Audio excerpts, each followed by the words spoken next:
Peace, party people. Welcome to episode 19 of season 2, which actually makes it our 40th episode of Where My Killer Tape At. We're going to talk about rape culture. We're going to actually talk about 50 Cent and everything that happened with Russell Simmons and, Terry Crews. And also, we're going to talk about the 30th anniversary of Public Enemy's XXXtentacion of Millions. Definitely something that we need to talk about because it's 30 years. Man, I'm old, right? And we're going to talk about how we deal with celebrities who are problematic, like, the situation with that young man that was murdered. So we're going to talk about that. So check us out.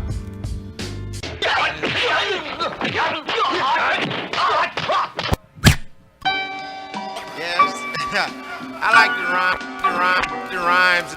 All of us are born with the miraculous ability to determine the direction from which sounds approach us. Let us venture into new and uncharted land. People get shook up, when I'm introduced as God. You got that good hair, too. You're the first one out there with a dashiki talking that crap. It's like a jungle sometimes, it makes me wonder how I keep from going under. It's like a jungle sometimes, it makes me wonder how I keep from going under.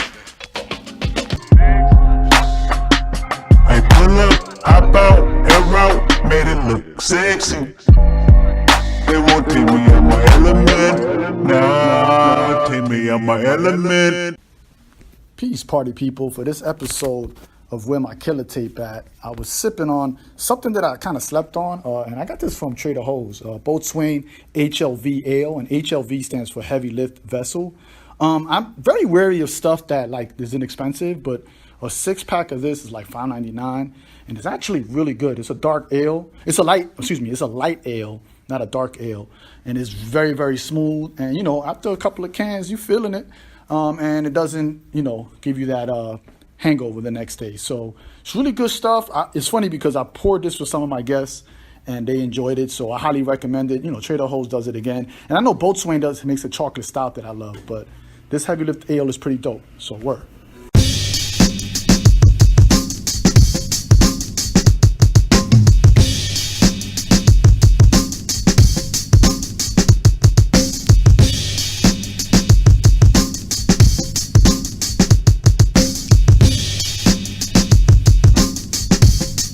I know I said this on the show before, but yo, man, shout out to Rodimus Prime of the Black Guy Who Tips podcast, who reminded me on Twitter that one of the best lines comes from Blade.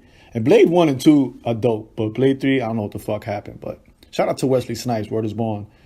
Anyway, in Blade 1, Blade says to the villain, I'm trying to remember the bishop, right? He says, some motherfuckers just try to escape uphill.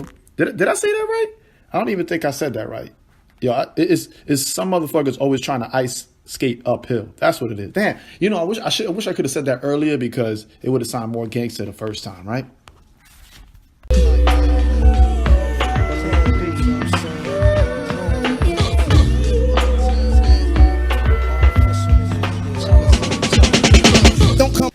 Definitely want to use the hashtag say her name, and definitely want to shout out Therese Patricia Okomu. She was the woman who tried to scale the Statue of Liberty on July 4th. Mad props to her for doing that. She's actually originally born in the Democratic Republic of the Congo, DRC, and she lived in New York for the last 10 years. And she has an actual history of fighting for social justice. So definitely want to give her a shout out. Please say her name. I don't have any information right now. I'm actually kind of looking stuff up because I know they arrested her and locked her up. So I know there's people that are trying to put that together. She did show up there with Rise and Resist. Unfortunately, the folks at Rise and Resist are pretty much, cleaning their hands of her, which is kind of fucked up. But anyway, shout out to her. Again, hashtag say her name, hashtag Therese Patricia Okomu. And as soon as I get more information, I'll put it in the show notes. Word.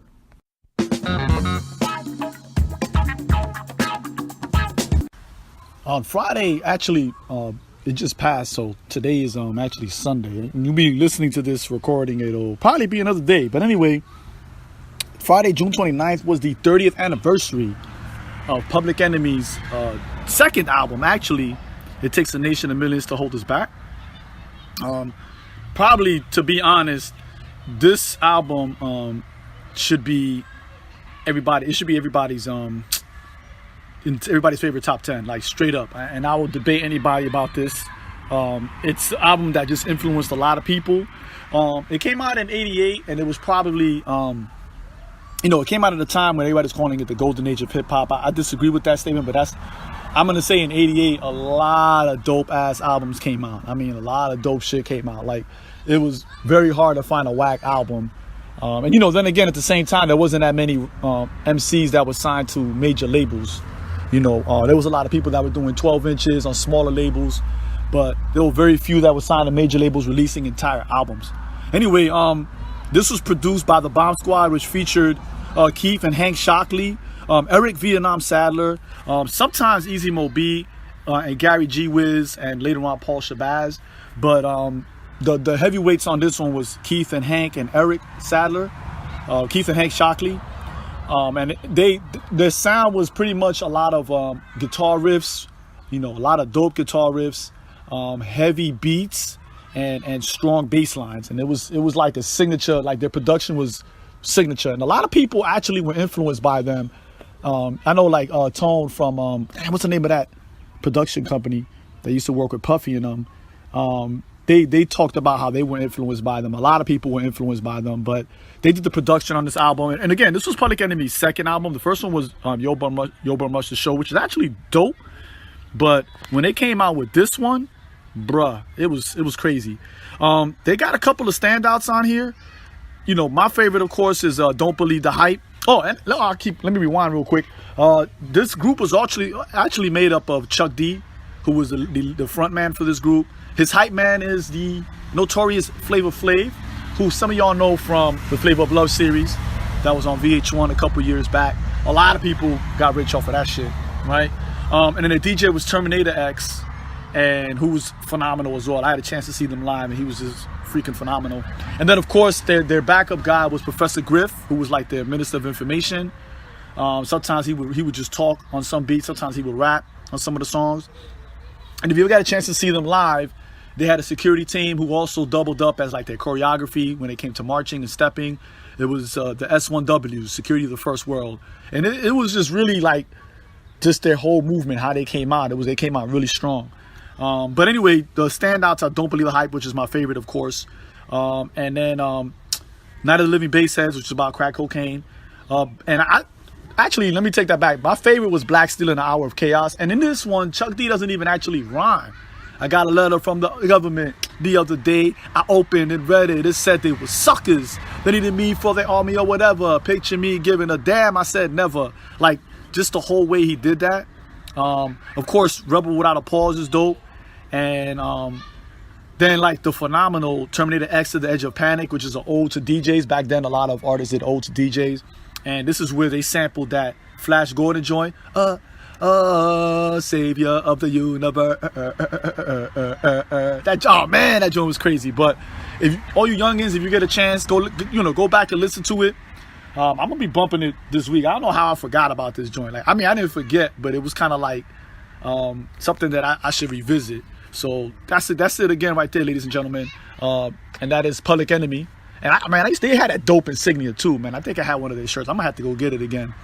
And this is from their album 30 Years Old. Dad, 30 Years Old. Came out in 1988. It takes a nation of millions to hold us back. Word. In this episode, I'm gonna talk about rape culture. And people always say, what is rape culture? And pretty much it's something that we actually like create. And it's a setting in which rape is pervasive and normalized due to societal attitudes about gender and sexuality. So I got that off of Wiki. Yes, you can do your Googles, and that's pretty much what it is. There's several different ways that we create this rape culture and we perpetrate it. We usually do what's called slut shaming. We also victim blaming that we do as well. We also never believe the victim. We protect the violators or the rapists. That's why if you notice that out of 1,000 rapes, only one actually goes to court and gets prosecuted. I mean, it isn't that one goes to court. One goes to court, gets prosecuted and convicted out of 1,000 rape cases. So that's a lot. We believe that women's bodies are property. We don't see them as human beings. And we see them as something that we need to control. That's another reason why we perpetuate rape culture. And we raise our girls to be chaste and then we raise our boys to, have, boys will be boys, will have all that fun. So that's different ways we kind of like perpetuate rape culture. Word.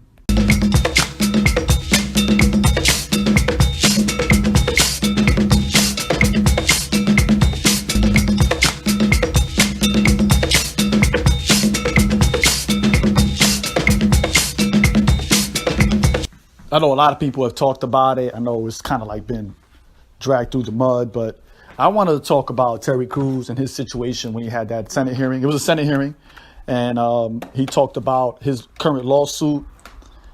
And then you saw that 50 Cent went on his Instagram and kind of joked. He created a meme and he kind of joked Terry Crews.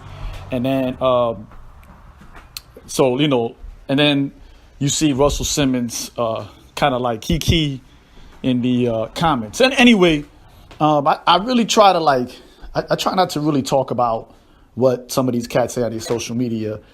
And it's because a lot of it is childish. A lot of it is really fucked up, but this has to be discussed, right? And then, because this is what we see, especially when it comes to rape culture, right? What we see is we wonder why a lot of rape victims don't come out, right? And we always tell people you should come out and say it, should tell your truth, et cetera, to the rape victims. But this is exactly why. Number one, we don't take them seriously, which perpetuates rape culture, right? We don't take the victims seriously. Number two, we ridicule them, right? And number three, we don't believe their story. And, so here you have Terry Crews, right? This is the part that is mind blowing to me. This is the part that is fucking mind blowing to me. And why I don't understand why 50 Cent would say some shit like this is because, it just is fucking mind blowing, right? Because if Terry Crews had assaulted him, right, we'd be looking at him like he's fucking crazy. And that's a fact. That's fact. However you try to dice it, we'll be looking at him like he's crazy, right? He probably would have been in jail. Nobody would have believed this story, right?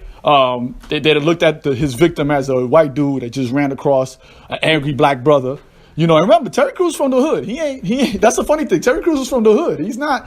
Read his fucking biography. The dude is from the hood. Football was his way out of the hood, and a lot of people discount that because they see him playing all these roles, and they see him doing the knowledge, and they be like, "Oh man, he's from the hood. He's from where we from." So he knew the deal, right? The funny part is on the Breakfast Club. I don't really like talking about the Breakfast Club, but on there he talked about how, and I didn't see the whole interview, but he talked about how he was going to be in court anyway. And if anything, this is how you play chess, party people. And if anything, if you're going to go to court, you should be the one that's in control of how that shit happens, right? You should never be brought into court in handcuffs. That's my thing. That's always been my thing. So if you're going to do it, you might as well be the one calling the shots. Because he didn't have to file a lawsuit against him. He could have just spoke his piece and then kept it moving. But he's trying to make a statement. And that's the thing. Again, going back to what I said earlier, this is why rape victims don't come out. Because even when somebody...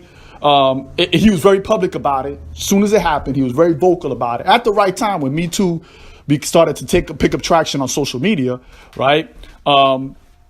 He said it at the right time. Perfect timing, right? And actually, what he did was dope because we needed to talk about that. We need to talk about how rape culture works and how really, because when you really look at it, and Russell Simmons is super guilty of this, right? Because remember that Russell Simmons reached out to Terry Crews and asked him to drop the lawsuit against his man. Just remember that. And remember that Russell Simmons already has 17 victims that are speaking out against him. But anyway, I digress because I think that's still important to note. The reason why a lot of these men in power continue to do this for decades, right, is because there are people that cover up for them. There are people that pay people off. There are people that send goons to your house if you're a victim or a relative of the victim. There are people that'll I hate to say blackball, but they whiteball you out of the industry, because that's really what it is. They whiteball you out of the industry, and by doing this, and it's a big risk for you. You know what I'm saying? Like, it's a big fucking risk. Terry Crews had to drop out of Expendables, to make that statement, to say, hey, look, so he's literally doing the work. And then you got people like 50 who has spent decades. His career is a troll. Come on, y'all. His career is a troll. Like, he's had 2 hit records. You know what I mean? And he's made a career out of being a troll on people. Like, come on. And I'm not going to lie. His business acumen is dope. I'm going to be a liar if I ain't say that. But he's still somebody that perpetuates rape culture, toxic masculinity, et cetera, et cetera. And Russell Simmons is actually down with that. Russell Simmons is probably someone who's covered up for his people. He's covered up for his mans. And he tried to do it right just now. You know what I mean? And Terry Crews called him out on it. So, again, shout out to Terry Crews. I think it's important work that he's doing.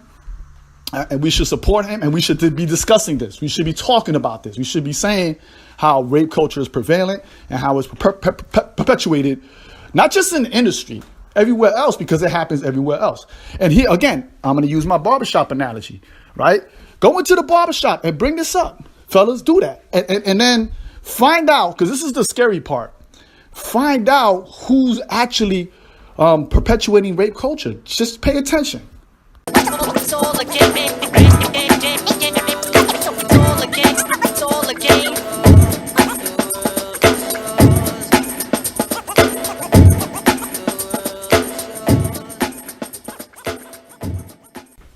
And I want to talk about this real quick, because you're going to always have people, celebrities, politicians, people in power, millionaires who are going to say wild shit and going to support and do wild shit. That's always going to happen. There's something that's like something you really, really can't prevent, right? And there's reasons for that. But here's the scary part, right? Here's the part that really makes social media scary for me and for a lot of other people, is when they say way out stuff like that, when 50 Cent says way out stuff like that, and Russell Simmons say crazy stuff like that. Look into the people that defend them. It's just crazy. You could just go down the thread and just, holy shit, like how many people just defend this stuff? It's crazy. And go to your barbershop now. Again, the barbershop analogy. Go in there and say some shit like, yo, 50 Cent is bugging. And watch how many people are going to defend him vehemently, right? And here's the scariest thing about rape culture to me. Rape apologists. They are fucking scary, because rape apologists sit next to you at work. Rape apologists, right? They play sports with you. Rape apologists, could be your barber. It could be the person sitting next to you in the barbershop. It could be your cousin. It could be your right-hand man. It could be your frat. You know what I'm saying? It could be your cousin. It could be your brother. It could be your uncle. It could be your father, right? That's the scary part about rape apologists, right? They're all over the place. And there are many reasons why there are rape apologists. But one reason is, here's the scary part. One reason is they're either a rapist or they have sexually assaulted somebody in their lifetime. That shit is scary, right? That's really wild, right? Because here's the crazy part. Because if that person is your frat, if that person is your brother, if that person is your cousin, et cetera, et cetera, et cetera, that they assaulted someone that you know, someone that you really care about. And that person, that victim, will never come out about it. Let me rephrase that. They probably will never come out about it. They'll take that to the grave with them. And it's not their fault. Guess whose fault it is? Our fault. Me, my man, my cousin, my frat. I'm not in a fraternity, by the way, just using an example. My partner from high school, you know what I'm saying? My man that I served in the Navy with, my coworker. It's all our fault because we perpetuate rape culture when we don't believe the victims. Yo, he did what to you? I can't believe that. You bugging. You must be tripping. Why you go to his house in the morning? Why was you drinking? Why was you over there? We'll do everything but believe them. You know what I mean? So when I say rape apologists, right, whether online or in the barbershop, I'm looking at you sideways. I'm like, yo, why are you doing this? Like, it's crazy. And again, you're going to always have people like 50 that are going to say fly shit. Look at what R. Kelly said in the wake of everything that's happened to him. He completely denies it and even fucking like gaslight shit and uses the Me Too movement as something that he's kind of like supposedly like, yeah, I'm in favor of that shit. Like, you're going to always have people that say stuff like that. But the scariest thing is just that there's going to be people that are going to be like, yeah, I defend that person. You know what I'm saying? Yeah, I believe that person. That victim is crazy. They just want money. They're just going to say all kinds of wild shit. And you just like, bruh, like Bill Cosby, you had all these victims that came out. You know what I mean? Like, but people are like, I don't believe him. You know what I'm saying? Like, Russell Simmons got like 17 victims that are coming out and nobody's out in the streets calling for his head. You know what I'm saying? That says a lot about us. And that's all I got to say about that.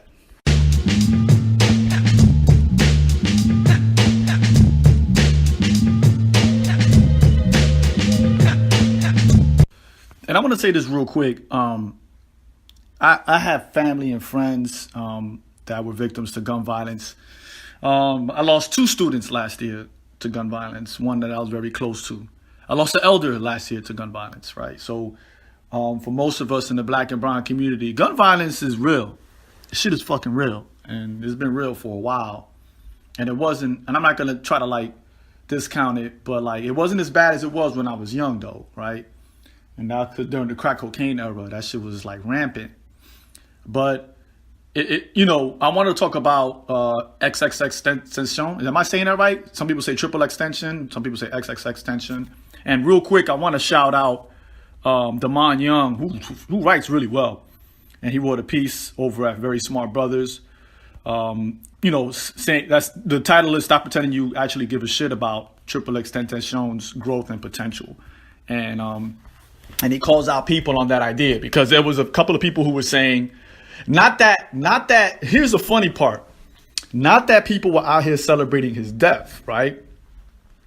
And I'm not saying that there were people out there that were saying good riddance, right? I'm not saying that that didn't happen, but there weren't people like throwing parties in the street. When you look at this guy's record, you know, you're kind of like, wow, right? Like, we celebrating this guy, right? So it's like, and I come from, I was raised with the idea that they are ancestors that we revere and we say their name and we evoke the work that they put in, and that there's some ancestors that you don't even mention their name, right? It's funny because that movie Coco talks about that, right? Like you do some embarrassing shit, you know, you take the family name and you tarnish shit, like you'll be forgotten.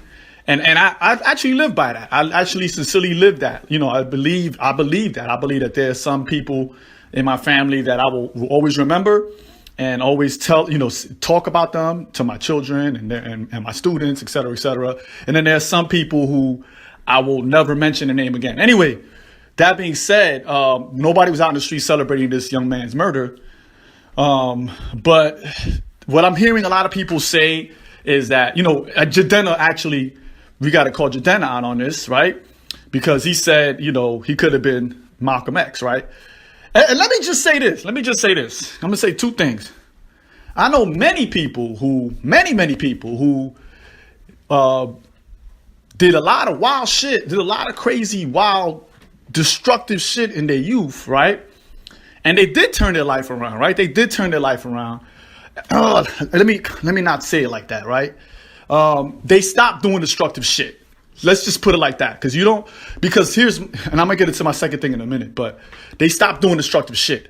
They didn't become, you know, the next Malcolm X. They didn't become the next Maya Angelou at that. We're going to talk about that other meme that was going around.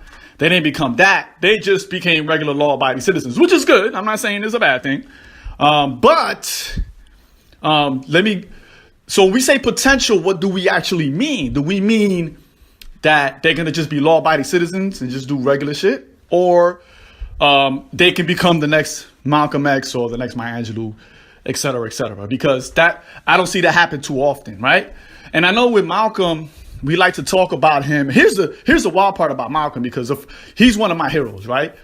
And I remember one time somebody hit me up from Canada and they was like, yo, what is it about Malcolm that you know, y'all really love about him? Outside of him, you know, going to prison and then changing his life and then doing a lot of dope stuff, right? And I'm like, you know what? Here's why. And I explained to this person the reasons why he was dope, right? And they were like, I never heard it put like that. And I was like, really? You know, and then so I started asking people that. Outside of him going from, remember, he was Malcolm Little to Detroit Red to Satan. They call him Satan in prison. And then, you know, like, so outside of because everybody loves a redemption story. Everybody loves to hear a story of somebody who was destructive to their community, to their families, right? And then turn around and then do amazing shit for their community, right? Everybody loves that story, right? That's why people go to church, right? They do the testimony. And let me just say this, because this is something that I've learned. Shout out to Dr. Manny Marable. Is that a lot of times we embellish our testimony to make it sound more dramatic and more appealing, right? It's a good way for Christians to recruit people, right? They tell this story of of how they were just like the worst person in the world, and now they're just this loving person through the transformation of accepting Jesus into their life. We love those stories, right? We love those stories, and I think that we have to be careful, right? We have to be really careful, and I'm gonna get into the second thing, right? We have to really be careful because we end up giving props to people for doing basic shit. You know what I mean? Like, people will say I changed my life around, people will say for example, they would say, oh, I was out in the street busting shots at people, selling drugs to pregnant women, and I changed my life around, and now I don't do that. Well, just an FYI, most people don't do that. Like, most people don't shoot guns at people and sell drugs to pregnant women. Just saying. Just saying. Like, and we end up saying, wow, you've really changed. Like, not really. You're not really. You just stopped doing the wild shit. And we got to be real clear about that, because people say, well, he was turning his life around. Well, what was he turning his life around? Because it was clear in his music, it was clear in how he was talking to people that he was still planning on doing wild shit. I don't see what, like to me, when somebody says, oh, this celebrity is giving away to charity, I don't really trip on this, and this is why I don't trip on this. They have disposable income. You know what I mean? Celebrities have disposable income, right? If you're making, I'm not saying that he was making this, but if you're making $30,000 a show and you're doing 3 shows out of the week, you have disposable income. Giving $10,000 to charity isn't really going to kill you, right? Now, if you're making, $500 a week, giving $300 to charity is a big fucking deal, right? So, but if you have disposable income, giving away $10,000 to charity is really not a big deal. Thank you. We appreciate it. And I'm pretty sure those charities are like, yeah, good looking out. But come on, man. Let's not do that. When we say potential, we actually just mean you stop doing wild shit, which most people don't do that wild shit. So I'm not going to give somebody props. And my students will tell you, I'm not going to give you props for you when you stop doing harmful shit to the community. I don't give you props for that. You know what I mean? I don't, and we should not. So when we say potential, what do we mean, right? Because like I said, I know a lot of people that they sold drugs when they were kids. They shot at people. They were stick-up kids. They did some wild, crazy, destructive shit to their community, right? And they stopped doing it. They did their time. They paid their debt to society. They came out, and they're law-abiding citizens, raising families, and doing their thing thizzle, right? Which most people do. Regular, everyday people do. So I don't think they changed their life around. They just stopped doing the wild shit. You know what I mean? Now, if they had moved to Tibet and became a monk, then you literally changed your life around, right? You became something completely opposite of what you were. Whereas, and I know maybe I'm tripping, right? Maybe I'm bugging, but I don't think we should make those kind of comparisons. I don't think we should do that, right? And maybe I'm going on and on about this.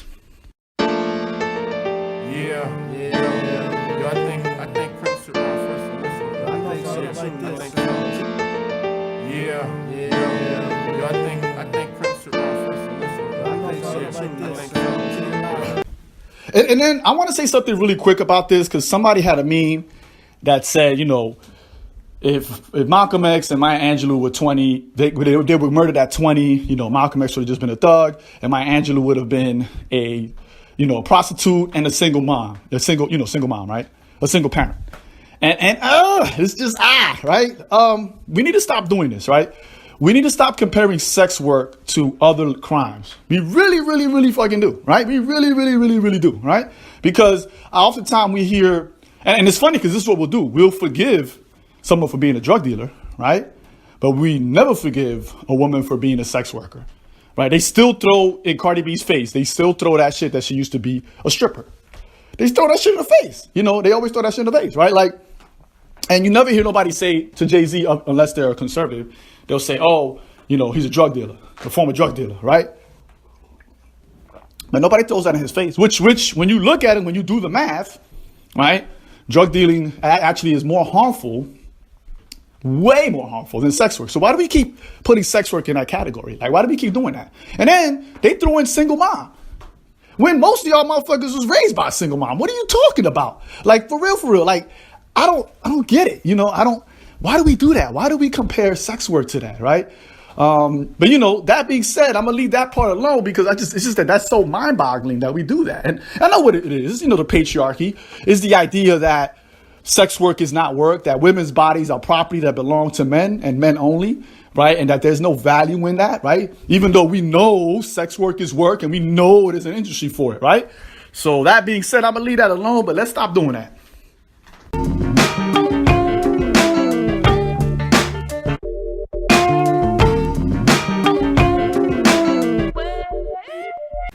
And I'm gonna say this one more thing about XXXtentacion, however you say his name, and then I'm gonna leave it alone, right? I'm gonna leave this shit alone because this is a dead horse and we beat the hell out of his joint, right?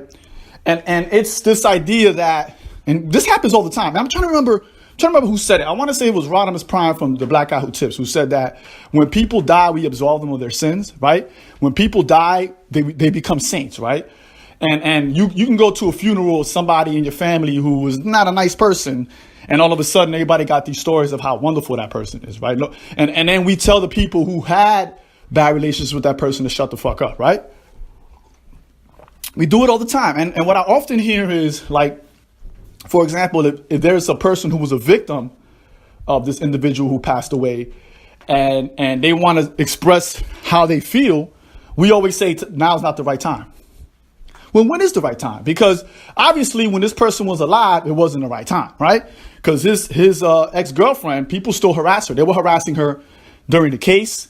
That's why she dropped the case. She dropped the case because people were harassing her and threatening her and her family for coming forth. And like, you know, now that he's dead, she probably felt a little safer, but obviously she's not. And so when is the right time? When is the right time to say, yo, this motherfucker was a bastard? And this person did this to me. And this person was bad because they did this. And they did this and they did that. And they harmed their community. When is it the right time? When? Right? Do we wait 200 years after the death of Thomas Jefferson to talk about how much of a rapist he is? Right? Where for 200 years, when we talk about Thomas Jefferson, he's regaled as this hero, right? This all-American hero that you should strive to be like this person. We have statues of him. Meanwhile, he's raping teenagers, right? Meanwhile, he's treating, you know, while he's talking about independence in one breath, he's treating black people like cattle. Like, when is it the right time to say that? When is the right time to say, hey, you know what? This guy was not the person we claim him to be, right? When do we say that? When is it the right time? Now, here's my thing. This is how I feel, right? I have an uncle who I love dearly, right? And unfortunately, to the mothers of his children, he was not a particularly nice guy. He was a very bad person. And to his kids, very bad person, right? If we both go to the same funeral, right? Who's right? Am I right? Right? Because to be honest, I wouldn't be the man I am today if it wasn't for him, right? For his influence on me, right? And then, but to his family, right? To his blood family, right? They look at him like this guy's the worst villain, right? I have to allow them to speak the truth, right? And I'm not saying their truth because I don't believe in that shit. There's the truth and there's lies. I have to have them speak the truth, the entire truth about my uncle, right? I have to let them do that. It is their right, right? Especially when you seek justice. And we have to do that. We should not stomp out the voices of people who have been marginalized and victimized. We cannot do that and then expect justice from somebody else, right? We cannot deny the self-determination of one group of people or a person, right? And then claim that we want it for ourselves. That just does not work. And I'm gonna leave it at that. But I think that's an important discussion to have, right? We really need to start having this discussion. And we really need to call out abusers. Like, we really need to say, hey, you know what? This person isn't really a nice guy. We should, his song shouldn't be number one right now. Like for real. And you know, to be honest, because I saw a video of his dad, and I don't like to talk about people like this, but that was my child, I'd be ashamed. And that's one thing that I worry about my sons. I worry about them, oh my God, are they going to abuse their spouses, like, or their significant others, right? That's like my biggest fear, me waking up and hearing about them, right? Me turning on the news and seeing their face on there, right? Because then that says that I fucking failed. Straight up, through example, I failed. And I should be, in my mind, I should be saying to myself, and I should be working and putting into action the way to raise them to where they're not fuckboys. Word.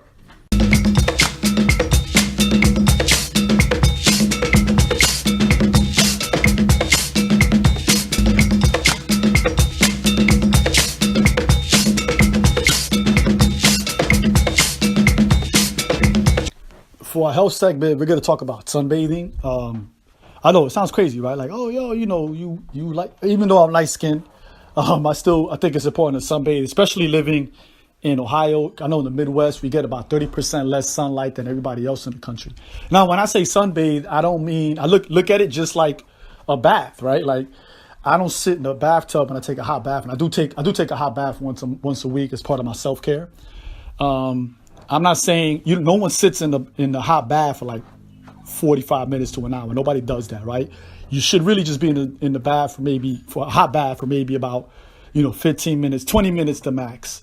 I don't even recommend that much. But the same thing with sunbathing. I don't do it as often as I would like. I try to get it in once a week. But you should do it for about, I do it for 15 minutes. So I do about 7.5 minutes on my, laying on my back, and then 7.5 minutes laying on my stomach. I know my mother, she does it 20 minutes. She does it 20 minutes every other day. She lives in Florida though. So it's important that you get, that's a nice way to get vitamin D. And it's a healthier way to get it. A lot of us are lactose intolerant. So it's a good idea to sunbathe. Like I said, not too long, because you don't want to burn your skin. And yes, do use some sunblock. That's very important. I know people say, oh, you should know. No, actually do it. But really, like, it's just healthy, and it's just a good way of doing it. I recommend it. It's a good way to relax too. For me, it's a good way to relax and really just sit and just do nothing without actually sleeping. So I recommend that as part of our health segment. There's so many different, there's a lot of myths about what it does for you. I know for me, myself, speaking for myself, it's just very relaxing. It calms me down. It's almost like a form of meditation. And I just sit and relax under the sun. So if you get a chance to do it, I know I do it. Like I said, I try to do it once a week, especially now that it's warm enough for that, because in the Midwest, we don't get a lot of sun throughout the cold months. So I hope that helps out. Peace. This is a man's world, but it would be nothing without. This is a man's world. Part 3, QVC, zip line McCarthy. Heavy on the wrist, you blink my ice ring. John Lee Green, yeah, that's small thing. COD, Part 3, QVC, zip line McCarthy. For episode 19 of Where My Killer Tape At, How to Approach Women, I want to revisit something that I did way back in episode 1, which is like 39 episodes ago. It was either episode 1 or episode 2. And I talked about how, rejection, you have to learn how to handle rejection. And this is somebody that, when I used to go out back in the day, I used to pull numbers all the time. But I'm going to say easily for every one number I pulled, I probably got 10 rejections, easily. And I just want people to know that, really for the men out there, rejection is rejection. If she says no, is no. It doesn't mean maybe. It doesn't mean, ask me in an hour. It doesn't mean buy me a drink. It doesn't mean, stalk me on social media, et cetera, et cetera. It no means no. And I know a lot of times we raise our boys to think that when a woman says no, she means yes. That's completely total bullshit. It's a myth. If she's not feeling you, she's not feeling you. And it's unfortunate that nowadays a lot of women have to actually lie about, their status, whether they're single or whatever. I know women that actually lie about being gay, like, oh, I'm gay, I don't like dudes. And, men still approach them, like the same dude will still hawk them or harass them. So just, gentlemen, learn how to handle rejection. She says no, keep it moving. It's plain and simple. It's just plain and simple. I know that's like, it makes a lot of sense now when we're hanging out here and just talking, but when you go to like a club or you go out or whatever, Tinder, whatever you use, online or offline, some reason a lot of cats don't get it, and I think that that's something that needs to be discussed. If she says no, she says no. She's not playing hard to get, none of that. Because, if she's feeling you, and this is from experience, if she's feeling you, she's going to give you her number. She's going to, exchange social media. She's going to do whatever. But if she says no, it means no. And that's really, that's something that you should do across the board, right? If you want to hang out with your boy, you want to see a movie, and he says no. Keep it moving, right? You don't be like, damn, you tripping, son. I mean, some people do that, but, most people are like, okay, cool. Like, this just means no for whatever reason. And at the same time, when she says no, you shouldn't ask why. She says no, she says no, and I've seen women like reject men, like just, on some, nothing wild. They just like, nah, I'm good. You know what I'm saying? And again, it goes back to that rejection thing. A lot of us, for whatever reason, well, because we raise our boys that way, right? For whatever reason, we don't, you know what I'm saying? Like we can't handle rejection. So I guess maybe when we were kids and somebody told us no, we couldn't have candy, we threw a fit. When we should have learned how to just say, okay, can't have candy. You know, shout out to my mom's, because she was just like, if so no means no, it means no. So when I asked for something and she told me no, you know what I mean? Like when I asked for a reason, she was like, yo, it just means no. Why are you bugging me? Like, no, she always pointed out there's a good reason why I'm saying no. It's just, I don't have to tell you. And don't get me wrong, like, and I know I'm giving parenting advice. I always try to let my kids know and my students know that when I'm rejecting you, when I'm saying no to something, I usually give them a reason for it so they can have an understanding. But quite honestly, usually if it's no, it's because it's a very good reason, right? So just remember that. So shout out to Midwest Dominicana, because she brought that back up, you know, on a tweet that she did, and I asked her if I could revisit that and shout her out. So word. Lord of mercy, all night Sundays and crew. Follow me now, mercy, all night Sundays and crew. Follow me now, mercy, all night Sundays and crew. Follow me now, mercy, all night Sundays and crew. Follow me now. Shout outs. First of all, I want to shout out to Dr. Sheena Howard. I got for Father's Day, I got the Encyclopedia of Black Comics that she put together, and it's actually really dope. I'm learning so much. I really, really recommend that y'all pick it up. And yes, we will be doing a book club that's separate from the podcast, so I'll keep y'all updated if y'all interested. Definitely shout out to my man Sekou once again, aka Grandpa Crunk, for putting me on his show. So pretty much I'm a regular on his show, which is called the Fly Guys Podcast. Definitely check that out. It was in the show links for the last episode.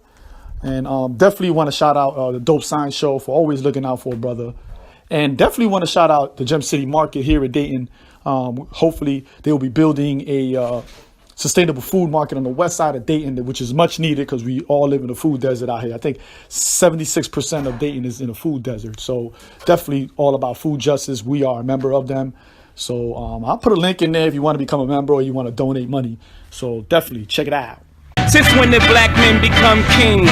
You have no idea, yeah, the meaning to what I say. And you have no idea how I got this way. Now hear my dream, and by the time you wake, I'll look down from the clouds, see I'm on my way. And there you have it, of the show. Where my killer tape at. If you need to get in contact with me on the Twitters, you can check me out at Omi's Podcast, OMIS Podcast. But better yet, the best way to get a hold of me is at Dan Tresomi, DANTRESOMI. It'll be in the show notes because I know a lot of y'all got stuff y'all want to discuss. A lot of y'all hit me up, and I appreciate that. If you want to continue the discussion on the interwebs, use the hashtag Where My Killer Tape At. Killer spelled KILLA. Word is born, you know the woo. And definitely thank you all for checking me out. You know, we're going to be back here for the season finale. I really, really appreciate that for season 2. So thank y'all once again, and I'll see you soon. Peace.